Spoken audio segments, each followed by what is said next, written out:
Hello, kittens. So, I thought I would film the next episode of our negative male body image series. So the next topic I'd like to touch on is, um, I've got a bunch here, because I finally finished my essay. So there was a study done about men who have visible scars. When we think of men with scars, a lot of time we think of someone like Jason Momoa with his eyebrow scar or something like that, and consider it manly, or think, women will be attracted to this. They think it's sexy, that kind of thing. But that's not necessarily the way people who actually have these scars feel. So the study was called The Role of Scar Origin in Shaping Men's Body Image. It was originally a study of 109 men and 185 women. They found that in general, women's results showed that their scars had far more negative impact on their body image. And most body image studies currently focusing on women kind of backed that up anyways. They proceeded to examine the location, cause, and effect of their association with their scars and how that affects their body image. The male subjects included 19 who had non-suicidal self-harming injuries. So, example, when you're in a manic state and not slitting your wrists, but you're going and putting a cigarette to your skin, or putting yourself in danger, or just doing something to see what happens.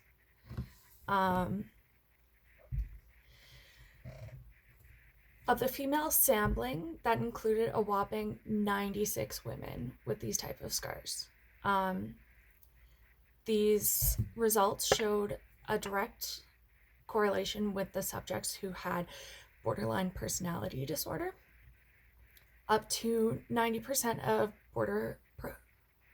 borderline personality disorder patients report repeated non-suicidal self-harm injuries, as of a study in 2008, which may result in scars. This seems extremely significant considering that borderline personality disorder patients report more dissatisfaction with their appearance than any other mental illness. Multidimensional body self-relations questionnaires and appearance scales were used to measure the participants' general body image, and an assortment of other specific tests that were specific to scar origin, like burns or cutting. Those were used to gather the rest of the data. In this study, although men had a more positive body image, there were no significant differences in the level of importance they put on their appearance. In summary, both women and men cared equally about how they were viewed, but women considered the scars of the same size and location to be more visible than their male counterparts. Both sexes were recorded to associate their scars less with how visible they were, but where they came from. Men with borderline personality disorder are stuck in a society that glorifies the image of the dangerous and erratic behavior that comes with their disease. So a lot of times, that's kind of what I had in my essay for that paragraph. But a lot of times when it comes to mental health,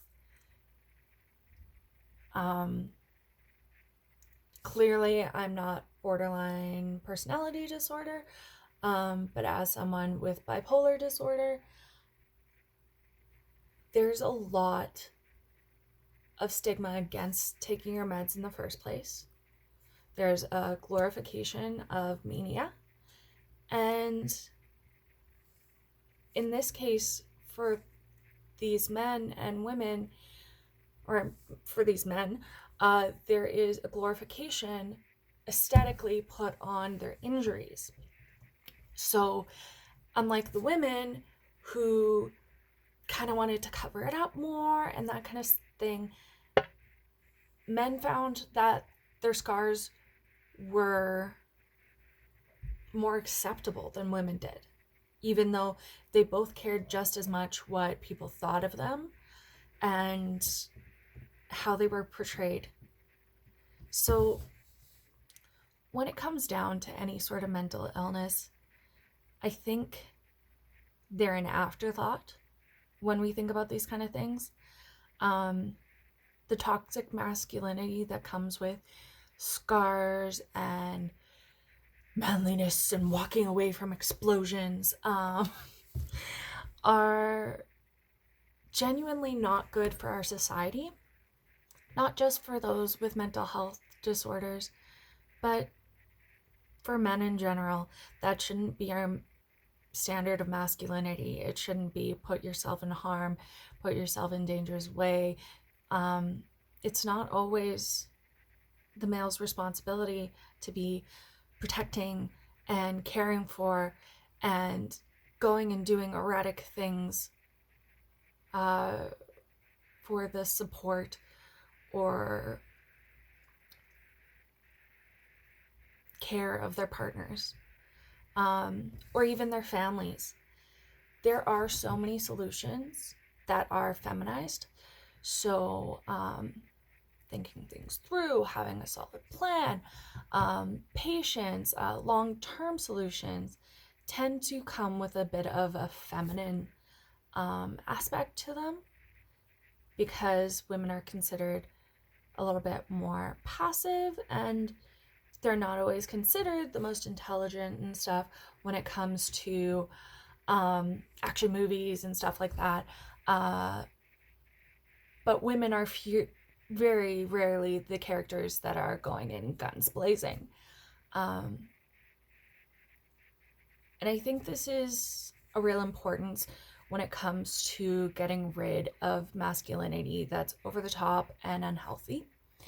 I know a lot of people hear people talk about toxic masculinity in general terms, and it gets a really bad rap. There is lots of positive masculinity out there, but the toxic masculinity is the thing that tends to be talked about the most. I will try to address positive masculinity later, but I think right now it's more important to get through where society is lacking. But I think just as important as it is to go through what society doesn't have right now and what supports aren't out there for men, I think it's just as important to shout out the people and organizations that are honestly doing so much to make so much change. I think that's going to be it for today. I'm going to try and keep these videos shorter so they're easier to digest, and maybe binge at some point if that's your jam. But yeah, love you guys.